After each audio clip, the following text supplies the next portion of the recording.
media preview. We're so excited to share behind-the-scenes details about this year's event with you guys. And we've got a lot of great areas that I'll talk about in just a little bit to kind of give you a rundown of all of the opportunities we have available for you this evening. To kick things off, I want to turn things over to Mike Aiello, the creative director of Halloween Horror Nights, to tell you a little bit more about this year's event. So. Hey, everybody! Oh, you guys are way too quiet. Hello! Happy Halloween. Hey, Claire. Happy Halloween, everybody. How you doing? Good. Awesome. Good. Welcome to Halloween Horror Nights 23 media preview. I'm so happy we're doing this again because last year's was such a tremendous success with everybody involved. Before we get started, I do need you guys to do one thing for me and give a round of applause to everybody that worked on this event tonight. Awesome job. Thanks to everybody involved. Halloween Horror Nights 23, 23 years. Long time. We've been doing this a long, long time. And this year, we are bigger and better than ever. The focus of this year was obviously, what evil takes root. And what has rooted this event this year are all the intellectual properties that we're bringing together along with our original content that we do every single year that we love to do. And we're bringing this all together. And we've worked with some amazing properties this year that I'm going to take you guys through very briefly right now. And I'm sure we'll be talking to each other as we move through the night tonight. But Halloween Horror Nights 23 is comprised of 8 haunted mazes. Not 7, 8. We're back to 8 again. Thank you. Thank you. And first one we'll talk about is Afterlife, Death's Vengeance. Every year we do a 3D maze, a UV-based 3D maze.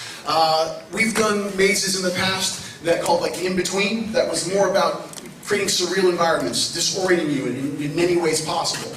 Last year we worked with Penn & Teller to create a more comedically based 3-dimensional maze using UV. This year we want to take a story that was a little bit darker. We want to tell a story that had some more, again, darker moments to it. And this storyline involves a serial killer named Bobby the Blade. And he's a very bad guy. It takes place in the 1920s, 1930s era. He's a serial killer in the town of Cary, Ohio, which is a town we love to base a lot of our original mazes in. And you're witnessing, that's actually the hometown of Laura Wallace, our show director. Yes, so we've kind of dubbed it the Hellmouth for all that is evil. Not because of her, at all, I promise. She's wonderful. But yeah, so it takes place in Cary, Ohio. Bobby the Blade, he's a serial killer, has killed many people, and you're witnessing his final day on Earth. You're literally going to see him be executed. And then from there, taking his journey as his victims take their revenge on him. And it's all of these amazing rooms that we're taking the guests through that also disorient you. There are some images in here that are unlike anything we've created thus far in a 3-dimensional maze. Yes, the vortex is in there. That's got to be in every 3D maze we do if we can fit it in. So yeah, we're really excited about this maze. It has a lot of beautiful aesthetics, but also a very dark and terrifying storyline that's unique to some of the 3-dimensional mazes we've done in the past. All right, Havoc. We did this maze a couple years ago, and for the fans of Horror Nights, this was a maze they absolutely loved. And we wanted to do a sequel for many years. And this year we went ahead and did that. But always when we're doing anything with a brand that we create, we want to try and change it if we're going to present it again. So in this case, it was all about maintaining the characters that were in that maze, which were these manic super soldiers, but placing them in a different environment. David Hughes and I have wanted to do a maze based in a train for years, and we've done that this year. The entire first half of this maze is in train cars. You're actually on a transit taking our manic super soldiers from one location to another. And along the way, of course, something horrible goes wrong. They take over the train. They actually derail it. In the middle of the maze is a derailment scene. And the back half, you're witnessing just the destruction of this train into a small town. And the dogs of war have been released. It's a really energized maze. It's a very violent maze. It's something we're really proud of because it'll be over in our disaster extended queue. And there are some sets that we have never attempted before in a disaster queue line. The scale of this maze is pretty epic for what we've done in the past with disaster. So we're really, really proud of it. Urban Legends La Llorona. This was a maze that was originally done in our sister park in Hollywood. We actually went out there a couple of years ago and actually went through it, and it was absolutely gorgeous. We loved it. And so we decided to bring that maze here for our Orlando guests. It is a beautiful maze. The story, if you're unfamiliar, is an urban legend that deals with a woman named La Llorona, the weeping woman. And the story goes, she loved a man. And she would do anything to be with this man, including what she thought was the only way she could be with him, was killing her children. She kills them, disposes of them, goes after the man, and of course, this horrific act that she commits, he of course turns her away. Who wouldn't? She's torn, and she kills herself, drowns herself. Sometimes it's a lake, sometimes it's a river. The legend varies depending on who's telling it and what era of the region it's being told. But the one thing that's always the same is that she forever walks the earth in search of the children that she killed. And that is the storyline that we're creating for this maze. Again, it's a very dark storyline. The aesthetics are beautiful. This maze is gorgeous. It's one of our tents. And there's a maze we did a couple years ago called Nevermore. It was based on the works of Edgar Allan Poe. And that was the maze to beat as far as environment and detail. For us, that was the one to beat. And I believe we have with La Llorona. This maze is gorgeous and terrifying, absolutely terrifying. You're going to see La Llorona in many different phases. She's her most feminine at the beginning of the maze. Then as you walk through, she begins to decay, become a little more demonic. You can see some of the masks over on the left side of the theater. But yes, so you're going through and you're seeing her take on this change. The front half of the maze is very similar to what Hollywood produced. We loved it. We didn't want to change a whole lot. The back half, we did change. In Hollywood, they did a lot of barn aesthetics. It was a lot of rustic detail. And we did barn last year in Walking Dead. We didn't want to do those aesthetics again, so we changed it. We're actually taking you into her realm in the back half of the maze. You're going into her world.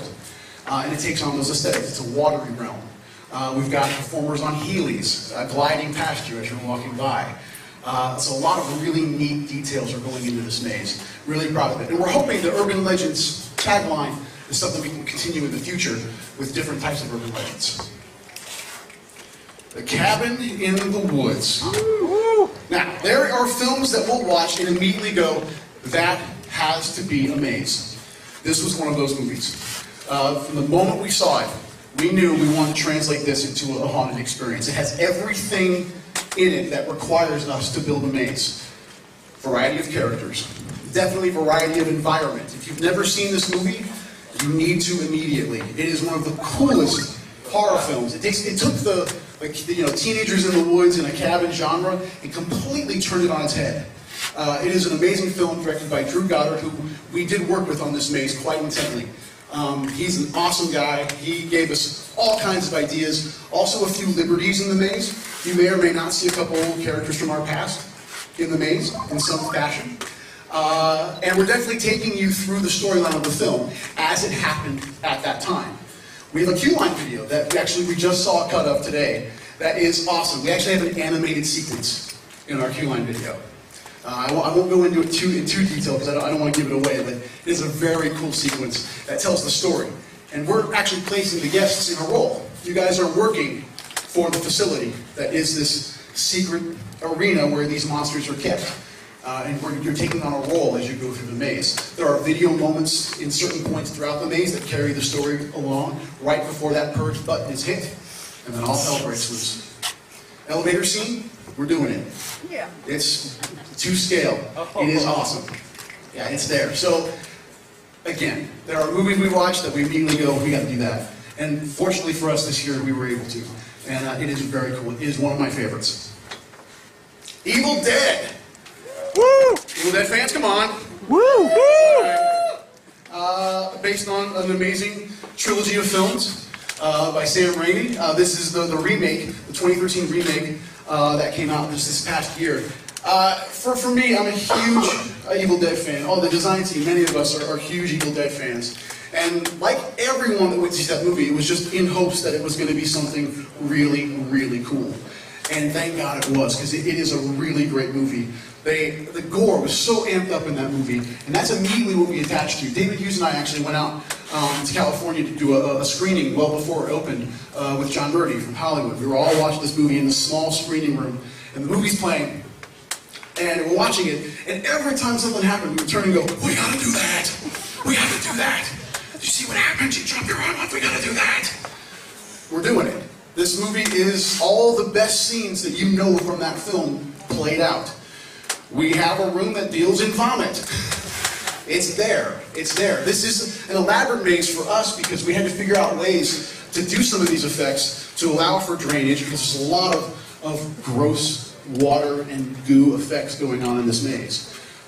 Also, there are masks displayed out here. There are prosthetics and contacts in this maze, which is also something that we rarely do in our mazes. This year we're doing it. We want to get these guys looking as close to the film as humanly possible. But you're taking the entire story, from the book being open, to the phrases being said, to all of the gore moments that happen all the way through, to an end moment with the blood rain finale, with the cabin and the Jeep overturned. Everything. We've got it. It's all there. Really excited. Resident Evil: Escape from Raccoon City. Awesome video game series. This is something we wanted to do for a little while as well. We had a great success with Silent Hill last year, and we really wanted to keep the video game train rolling a little bit. And this was definitely a property that we kind of attached to immediately, but we knew it had to be the games. It has to be the games. And for us, we kind of wanted to do it's a little bit retro, so we kind of stuck in games 2 and 3. That's where this maze takes place. These are some of the most impressive sets that I think we've done in a long time. In my opinion, I think the scale is literally through the roof. The opening scene of this maze is the opening stage in Resident Evil. You're seeing it right there. And you're going through environments. It's a storyline. Leon, you're going to see Leon in the opening scene. He's telling you, I got to get these survivors out. He's taking you on a journey. You're going through. Yes, do we have zombies in the maze? A few. Do we have creatures? You bet. Alpha Hunter, Lickers, Nemesis, you name it, it is in this maze, and it's big as life. Again, the scale. The RPD, I think there was a picture released a couple of days ago online. It is as big as it looks. It's awesome. We have a helicopter. It's awesome. So again, we're really just trying to transport people into the game. If Silent Hill was about bringing the game to life, this is about putting people inside the video game. We even have a room that we're calling Paused. This was a crazy creative session that we were in one day, just going through what could we do with this maze. And suddenly we all just kind of stopped. And one of us was like, we should do a pause screen. Literally pause the game and then let's freeze the action.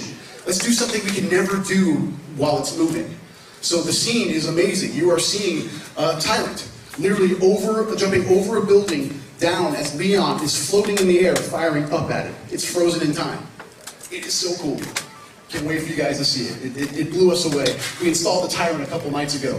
We looked at it and just went, yeah, it's big. Yeah, it's awesome. An American Werewolf in London. There's a lot of mazes where these are ones we've wanted to do for a long time, and finally this year seems to be the culmination of being able to do some certain things. We've tried to do this maze for about 5-6 years, I guess, in various forms. Finally this year, the planets aligned and we were able to. And the best yet is that we've had extensive collaboration with John Landis on this. He was here with us during the creative process. He actually changed many portions of the maze that we originally created. Basically challenging us to go, no, you have to do this. The wolf has to look like this. It has to move like this. This can't be a costume. You cannot create this with a person inside. It has to move like it does in the movie. And that was a huge challenge, because for us, if we weren't able to get the wolf right, we did not have a maze. So that was challenge number 1, and we have accomplished it. This wolves, are the most impressive puppets we've ever produced for our mazes.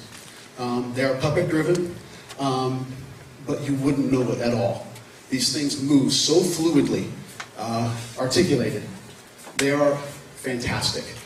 We were filming some approval videos for John the other day, and I'm filming with my iPhone, and David was manning the puppet, and lunged it forward, and I literally jumped. Literally. And I don't, ever. And I literally jumped and went, that is terrifying. And we sent that to John Landis. And he was like, yeah, you're right. It's awesome. Go. So we got the golden seal of approval. And again, this is amazing, taking you through the events of that movie, chronologically. The Slaughtered Lamb, you're going to be inside. You're going to hear the dialogue from the movie. There's that star on the wall you made me miss. All those things, those highlights will happen in the maze. We're taking it into many of David's dream sequences. All the, his home when his family gets attacked. We're taking you into the tomb. We have a ceiling. It's an actual subway tube. Again, these are things for us that were kind of breaking some boundaries that we haven't attempted before and trying to make it feel exactly like you know it as the film. Piccadilly, we have it. We have a bus. Again, the scale of these things are beyond anything we've attempted before. And the characters are looking fantastic. And those wolves, I cannot wait for you guys to see those for the first time, because they're going to blow your minds. Walking Dead, no safe haven. Walking Dead, we did it last year. Great success, did an amazing job for the event. It was kind of a no-brainer to bring that back again. But we didn't want to do the same thing. We wanted to give it a little more justice. We had it in our disaster queue last year, and we really felt the limitations of that space for an IP brand of that size. So we decided, well, this year we need to definitely put it indoors. It's over in our parade building facility, and it's taking you through season 3 only. It is all about season 3. You are going to start in Woodbury. Our facade is the arena from season 3. You're seeing chained zombies, chained to concrete plinths as they're walking by. You're walking into the iconic moments from Woodbury. Governor's Aquarium, yes, it's there. It's bubbling, there's heads in there. So yeah, all the iconic things from season 3. So you're in Woodbury, you're seeing the gate, the semi-trailer that kind of is your barrier from the safety of Woodbury to the outside world. We've done that. Taking you to the prison. We have the prison yard, we have the tower. Again, it was all about just expanding the environments and then filling this place with as many zombies as we possibly could. Walkers, many walkers as we possibly could. So yeah, it is much better detailed maze than we did last year. Although we were really happy with it, this is kind of upping the ante for us. We knew if we were going to do it again, we had to up the ante. I believe we've done that with Walking Dead. So those are the 8 mazes that are featured in the event this year. All varied aesthetics, varied characters, varied environments. We're really happy with the slate. And that just takes you into the street program, which is also a first for us. Do you want me to go through the street program? Is that cool, Brittany? All right, cool. They said only houses. Let's do the street program. There's no slide for that, by the way. Walking Dead is our main thematic for all of the street program this year. This is a first for us. We've never taken a thematic and expanded it into the entire park. We posted a photo last night on Twitter as we were installing our tank. We have a tank. It's in New York, which will become Atlanta, all based in season 1. We're doing scenes from season 3, the Clear episode. That's featured, and all the aesthetics from that. You can kind of see, I think we have some of the props. Yeah, on the other side. These will actually live out in the zone in Hollywood, and there's a few more. And we'll have walkers roaming around these things, and a few more surprises. We're raising a barn very soon, near Central Park. It's an actual barn. You will walk through it. And you will see everything. You will be burning around you as you're walking through. And again, it was just about taking all those iconic moments from season 1, 2, and 3, blowing them out, making them bigger than we've ever done before with a single IP across the entire section of Universal Studios. So yeah, we're really excited about it. Those are just a few of the things. We've got a lot of surprises. Central Park is going to blow your minds. We've got some surprises in there that are things we've never done before with some of our characters. There's one in particular that I'm sure you're going to know what I'm talking about when you see it. So again, we're really excited about how everything is coming together, all the different varied aspects of the event, and then all making up Halloween Horror Nights 23. And I can't tell you enough how much I can't wait for you guys to come and see it. Because there's so much passion involved with this project from everybody involved on the design team and the tech team. They just do amazing work every single year, and it's our hope that everybody enjoys it. So that's what I've got for today. But I'm sure we're going to talk to you guys a lot more as the night goes on. But thanks for your time. It's good to see so many familiar faces. So there you go. Yes. Woo!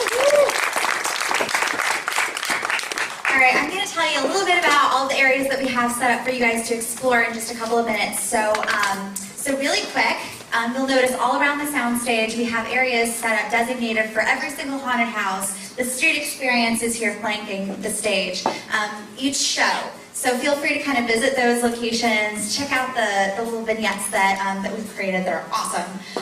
We have a character transformation that's going to be going on throughout the entirety of the event. We have, of course, a little station where you can become slightly transformed into a character too. So if you want to get a little bloodied up, a little bruised, feel free to visit.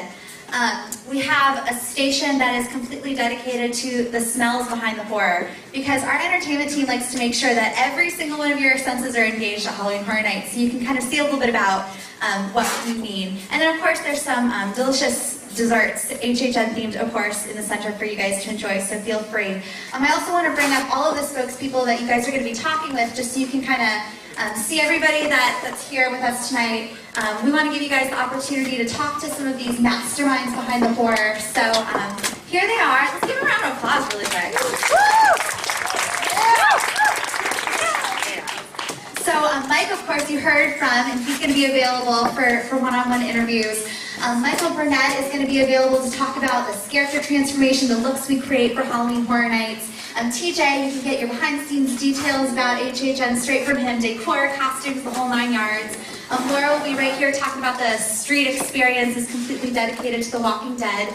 And David Hughes can talk to you about conceptualizing, designing, and constructing the event. So, so we have a lot of great stuff set up for you. And of course, at the end of the night, we're going to give you the chance to fully experience one of this year's all-new haunted houses. I'm really excited about it. It's going to be awesome. So I'll tell you a little bit more about that later. But for now, feel free to wander around, talk to these guys, get all the information that you need about this year's event. Thank you. Yeah.